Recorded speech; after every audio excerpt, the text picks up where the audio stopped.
After 8 weeks of mass rallies and violent confrontations between police and protesters, Beijing's Chief Policy Office managing Hong Kong's affairs had this response. We call on all the people in Hong Kong, regardless of their social backgrounds, to unequivocally oppose and boycott violence.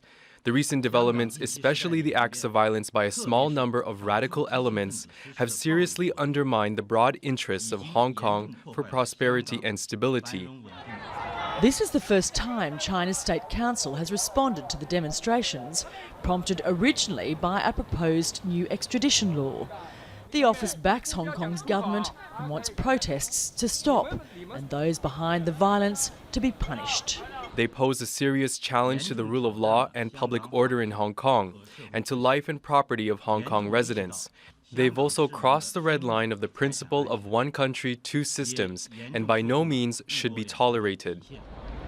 The extradition law would have allowed people from Hong Kong to be sent to the mainland to stand trial.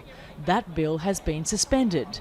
But the anger has deepened and widened into a broader movement, with calls for greater democracy in Hong Kong and Chief Executive Carrie Lam to resign.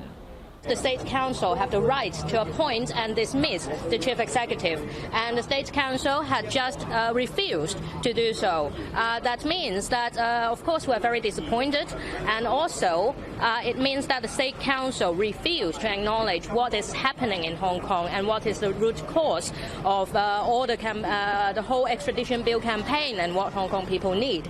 Hong Kong was a city under siege over the weekend. There were dozens of arrests and many injured as police and protesters clashed after an intense standoff near China's liaison office in the former British territory. Despite calls to abandon the protests, pro-democracy groups are defiant and refusing to withdraw their demands. This week there are more rallies planned. Parts of the city's train system will be on strike on Tuesday, and pro-democracy groups are holding demonstrations on Friday and over the weekend. It's a deepening political crisis that's yet to be resolved. Sarah Clark, Al Jazeera, Hong Kong.